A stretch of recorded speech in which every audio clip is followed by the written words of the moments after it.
Namaste. Welcome to the masterclass of The Journey Within. My name is Anita and I'm the creator of the Journey Within program.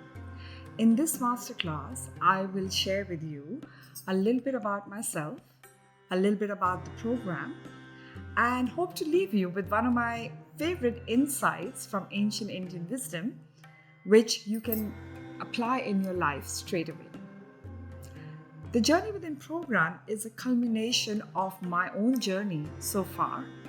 It's like a pick and mix of my favorite tried and tested insights from ancient Indian philosophies like yoga, Jainism, Bhagavad Gita on one side, and neuroscience, quantum physics on the other.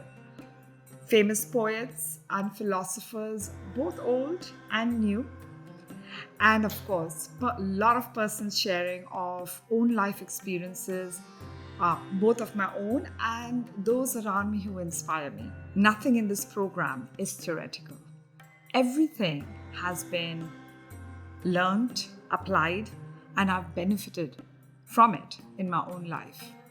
So for example, you will not find me preaching meditation, close your eyes and become thoughtless, because to be honest, I can't do that myself.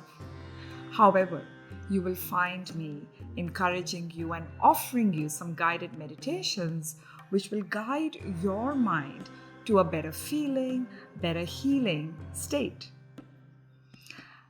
I'm also very conscious of a lot of ancient philosophies, especially like yoga. There's an image about people leaving the material world and going and living in solitude and living in caves. This program is not like that. It is really acknowledging the fact that we live in a material world. We do aspire for certain levels of material comforts and pleasures and have desires.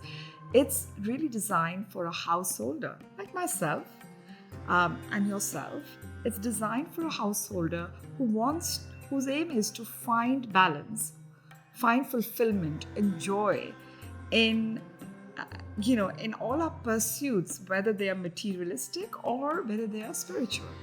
In my exploration of ancient and modern teachings, I've had many aha moments, and I've tried to package them also in the Journey Within program. One of such aha moments that I had, I want to share with you. It's to do with the way yoga, Ayurveda, and other ancient philosophies look at our state of mind. What do I mean by state of mind?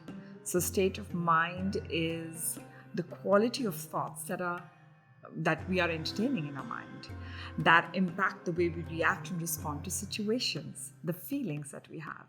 So let's say if that is the state of mind. So my question to you now would be, what words would you use to describe your state of mind? So take a moment and just conjure up some words. What words would you use to describe your state of mind? Second question, does your state of mind serve you in all your life situations? And lastly, how comfortable are you in changing your state of mind towards a more balanced and calm state of mind? Now, if these three questions left you feeling uncomfortable, don't worry. Most of us are trying to tame this monkey mind. But if you're one of them who feels quite on top of it, I would love to hear from you and learn what techniques helped you. So let me introduce to you to three gunas. Three gunas is a Sanskrit word where three means three and gunas means quality or attributes. Now let me give you a little context. This concept of three gunas has been described in one of very ancient text dating 7th century BC in Samkhya philosophy by sage Kapila. Of course, the three gunas have been mentioned even before in the Vedas, but they've been really beautifully described in the Samkhya philosophy. And Samkhya philosophy is actually ancient wisdom about how does life work. And it describes that everything and everyone, every life form has the three gunas, the three qualities in them. And these three qualities are rajas, which in English we can say movement, action, tamas, which in English would be inertia, dullness, and sattva, which means balance, harmony. So each one of us, whether it's a table, whether it's a plant or an animal or a human being, we all have these three gunas, these three qualities in us. Now, one of them dominates for each one of us. So in this masterclass, we won't go into the details of how come the table has these three gunas. That's out of scope for now. But let's just look at it from a human being perspective and states of mind perspective. So these three gunas are in each one of us, but one of them dominates. And that could be different from me, and that could be different from you. So whilst we all have the three, let's have a look at this image. Perhaps it already evokes a sense of an idea of what these states of minds are about. But let's go a little bit deeper. Rajas is about action, movement, activity. Rajasic states includes passion, determination, self-centeredness, anxiety, restlessness, and can lead to stress and burnout. So on one hand, Rajas serves us. It is what makes us get things done, tick those things off our to-do list. It is what that helps us set goals and aim high and then put in the effort to get it done. So we need Rajas. We need Rajas to live a good life. However, on the other side, too much Rajas, and we can be in an overactive mode, not resting, and leading towards stress and burnout. We can also end up feeling anxious, agitated. We can be in conflict with people and find it very hard to switch off. So people with primarily Rajasic qualities can be quite exhausting to be around. Perhaps you can see this in yourself or perhaps in the people around you. They have endless to-do lists and frequently suffer stress and burnout. But they do get things done. So that's Rajasic, where Rajas predominates. Now let's move to Tamas. Tamas is dull, heavy, lethargic, rest, sleep, inertia. So on one hand, we need tamas. Tamas serves us. Tamas is that feeling inside that tells us, slow down, go to sleep. Slow down, take it easy. It slows us down. It tells us to rest and relax. So we need that tamas. We need in the evening to wind down and have nice evening rituals to give our body and mind that rest. But what's happening nowadays is till the minute we sleep, we are on technology or we are stimulated by the news or television, and that doesn't help us then relax. So tamas serves us. We need to respect tamas at the right time. However, if you are one of those people who wakes up in the morning and keep pressing the snooze button or need cups of coffee and tea to get going, or perhaps suffer from brain fog, procrastination, or feel like you really want to move forward with something but something holds you back and you just can't be bothered, or you have endless fears or phobias or anxieties, that's tamas, weighing you down, holding you back. And then we have sattva. Sattva is experienced as stillness, harmony, balance, calmness, joy, a feeling of fulfillment. free from desires, free from fears. There's openness, there's creativity, there's learning. For example, when you are walking in the forest, in nature, there is that feeling of, just a feeling of joy from just a simple walk in nature. Or perhaps when you're doing something you're really passionate about and you're in the flow, that feeling is sattva. Or you're in a difficult situation but you can maintain your calm and you can respond from a place of being centered and grounded. That is sattva.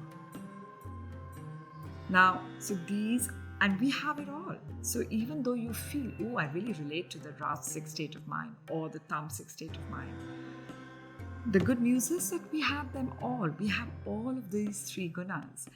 The inherent nature of our soul, the inherent nature of our mind is sattva, right? But we forget, and our conditioning makes us habituated to another state of mind. So we just need to learn to navigate back to a sattvic, balanced state of mind. Perhaps by now you can relate to one of those three gunas as your predominant go-to state of mind. Rajas, Tamas or Sattva. Now, in case you find yourself with a Rajas or Tamas state of mind, what do? Because we know it causes us suffering. So, how do we transform our state of mind now knowing that we can classify our state of minds like this? So, step one is to become aware, which you have now become. Just become aware. This is my go-to state of mind. And then become conscious moment to moment when it matters which state of mind you're in. So I'm not saying that every moment check what state of mind you're in, but it's like become more conscious of what is my state of mind as I wake up. And breaking that autopilot, that getting up, pressing snooze, going for cups of coffees to wake you up. There is another way to beat tamas. So what beats tamas is rajas. So one would think, oh, well, the answer to everything is sattva. No, the answer to breaking tamas is rajas, right? So you perhaps have heard, a lot of people nowadays talk about get up in the morning and go to the gym or go for that walk. Yeah, find your thing. But if you feel very tamasic in the morning, wake up and bring some rajas in your morning, whatever that may be. That's the best way to break that. That afternoon slump after lunch, go out and get some fresh air morning walk. It's not rocket science what I'm talking about. The most important thing is to become conscious of I am in this state of mind and I want to get out of it. I want to feel better, right? So the way to break tamas is movement, is action. Also, for example, if you're feeling stuck with I want to do this, but I'm just not. Sit with it and figure it out and create an intention to do it. I love the slogan of Nike, just do it. That becomes the intention a person with strong tamas inertia needs to set it. Just do it. Now, if you find yourself overdriven, overactive with Rajasic energy and like restlessness and stress, you don't need to bring tamas like sleep and all that, of course, but more sattvic. So this is where also engaging with nature, walking in the nature, doing things that calm the mind down. So often people Rajasic will turn to tamas like eating tamasic food, processed food, comfort food, or just like brain dumping by watching stimulating TV programs, right? Because you don't have to think, you don't have to do anymore. It is comforting. I've been there. I've binge watched. I've binge eaten. But that is not a cure for the Rajasic state of mind. Why? Let's say you do that. Then you enter the Tamasic state of mind. Right? And so then you yo-yo. And when you feel sluggish and and you don't sleep that well, right? So then we spend most of our day yo-yoing between over rajas and over tamas. So to beat rajas, you have to bring in sattva. Nature walks, introspection, spending calm time, disengaging with technology, with stimulation. So there is many more techniques, and which is what I think the Journey Within program is about, is what are those different ways, what are those different techniques, what are those different values and attitudes we can bring into our life, into different aspects of our life, to create a balanced state of mind. In fact, our Vedas, the most ancient scriptures, when they talk about dharam again is a Sanskrit word which now gets misused as religion. It's not religion. Dharam here means duty, your main purpose, that which upholds you, that which is our purpose in our life to uphold. And our number one purpose is to maintain a balanced state of mind. Because without that, we will not be making good decisions. We will not be caring for ourselves. We will not be able to care for anybody else. So our number one duty, our number one dharma is to maintain a balanced state of mind. So in the Journey Within program, we will go through lots of different techniques to create that state of mind, to define what dharma is for us. So I hope that this insight on Triguna has been inspiring for you, like it was for me, because it's not about, I've learned it and now I've mastered it. No. Moment to moment, it's changing. And it's about becoming conscious, catching yourself in that state of mind, and then making conscious decisions to change that state of mind. That's when we become in charge. We take charge of our state of mind. Now, let me tell you a little bit about myself. Who am I? I'm a fellow traveler, like you, on this journey called life. I'm trying to navigate myself through my life situations, figuring out ways to transcend suffering, bring more joy in my life, discover who I am, why I am here. Like you, I play many roles. I wear many hats: daughter, sister, mother, friend, wife, or partner, so on and so forth. But I think what matters right now in this masterclass is I want you to get a feel of my essence, the essence which you will get if you sign up for the Journey Within program, because you need to see that whether you resonate with that. So I want to share with you what I would like you to know about me. So I grew up in India in a big conservative family, well, conservative in Western ways, but yet very modern in some ways, that I was given education and wings to fly to live in different parts of the world. As a child, I remember I used to accompany my parents, my extended family. We used to go on pilgrimages. We used to go to temple. We used to chant prayers together. I had no idea what those prayers meant. But I still recall with fondness the great vibration we created together. And, I've listened to sermons from monks, from nuns in holy places. And I realized at a very young age that I am intrigued. I'm very curious about our ancient teachings. So I was always drawn towards that.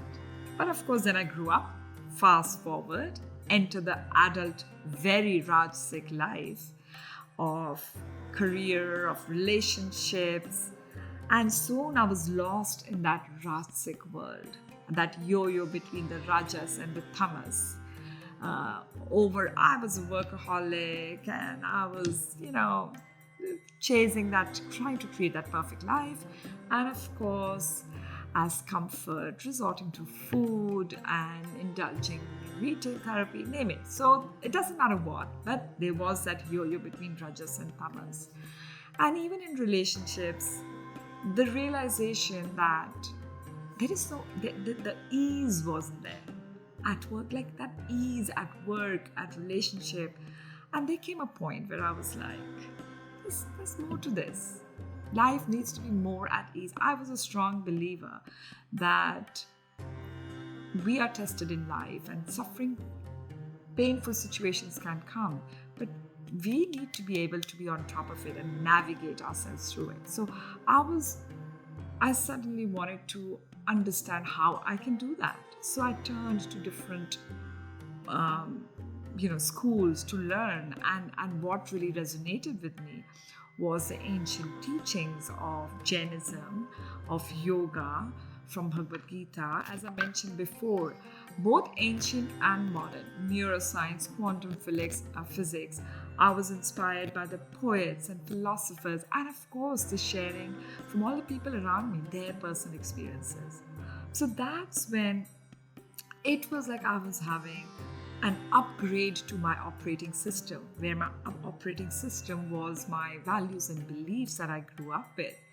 The moment we are born, if you notice a baby's always happy and playful. They're so in the moment. Actually, that is a true nature of each one of us, of the purest nature.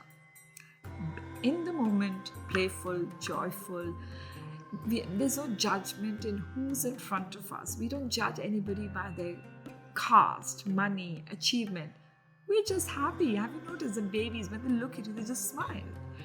So that is our intrinsic nature. But then, the conditioning by our external environment and, parents, schooling, friends, society, life situations, what's happening in the world, it starts putting layers on us, and we forget that true nature of our being. And it's no fault on anybody. I'm not here to say, oh, my parents should have done that differently, or they should have done that differently. No, everybody is doing their best to make sense, and they play their part in this divine life. So the one thing we learn in this program also is that stop blaming anybody else from what's happening in your life. Right? So letting go, forgiveness, letting go of regrets, and taking charge of your life, knowing that everything happens for a reason.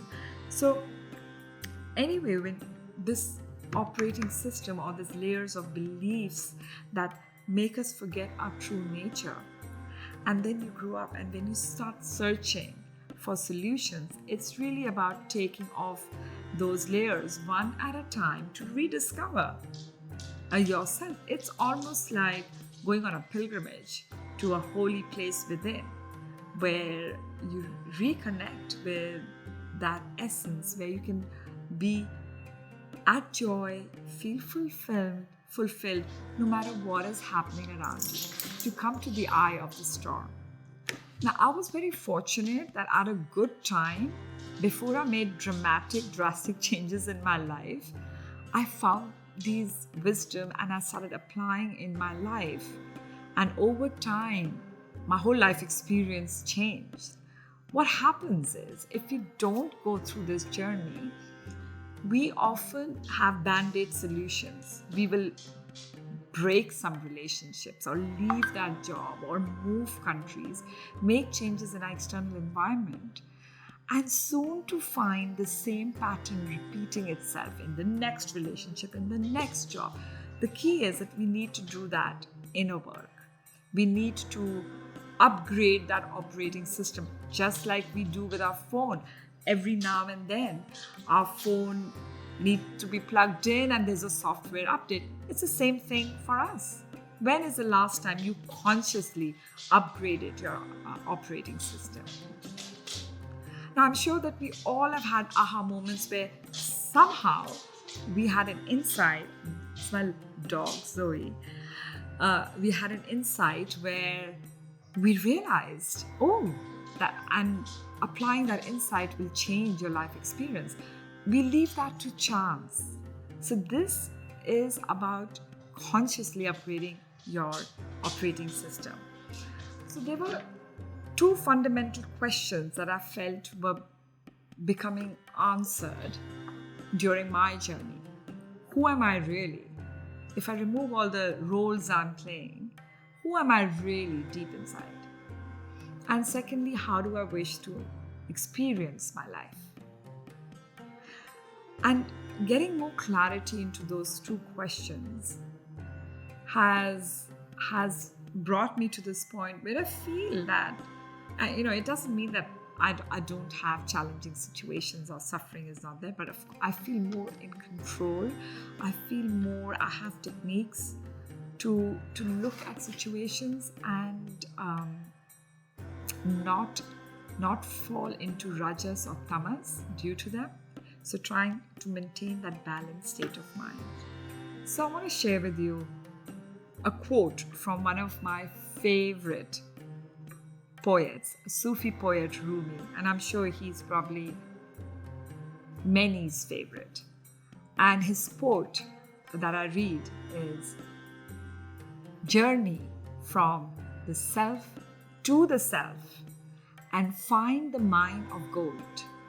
Leave behind what is sour and bitter and move towards the sweet." And that is what I feel the journey is all about.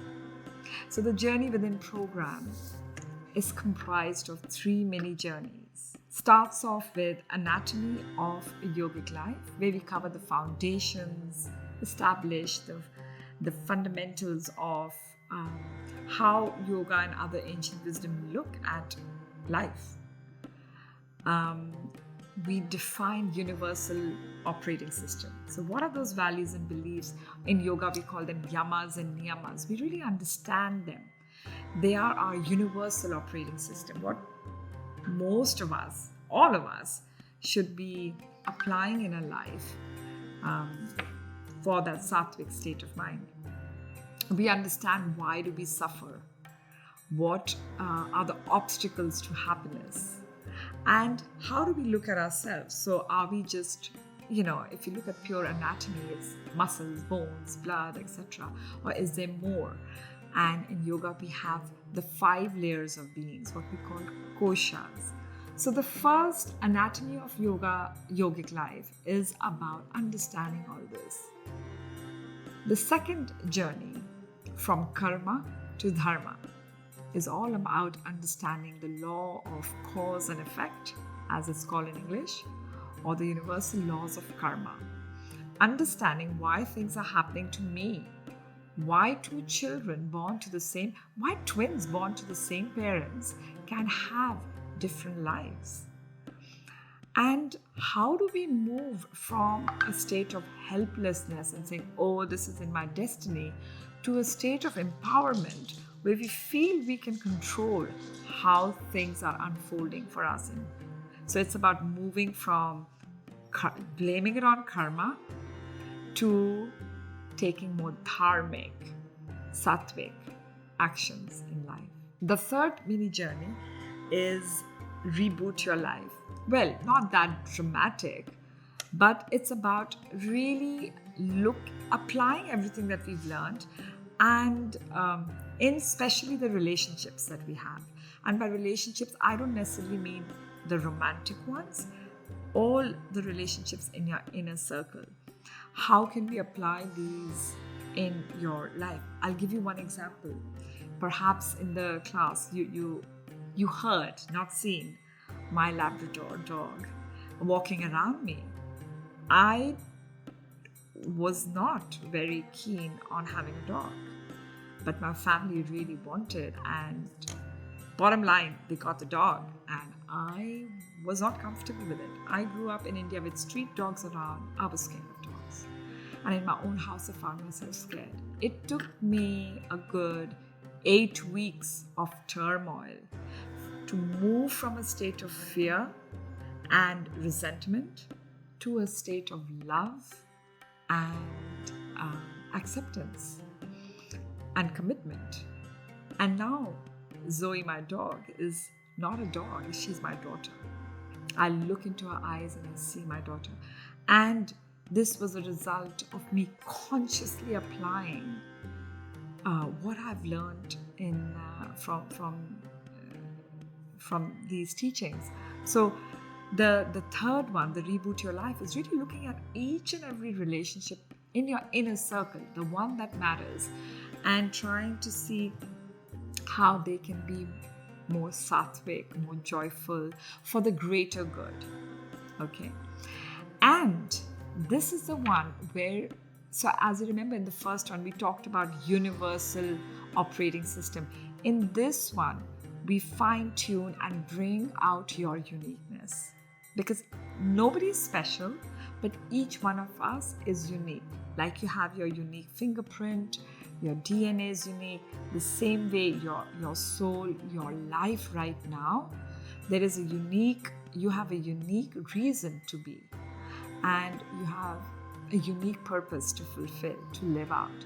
And so this third module is about connecting with that and creating from there, so that by the end of it, we will leave with an upgraded operating system and a new way of living the next phase of our life. So I hope by now you know enough about me, about the program. I hope you can bring the 3 gunas into your life, and that can start to influence the decisions, the choices you're making. If you want to know more, please visit our website. All the information are in the links here. And or shoot us an email.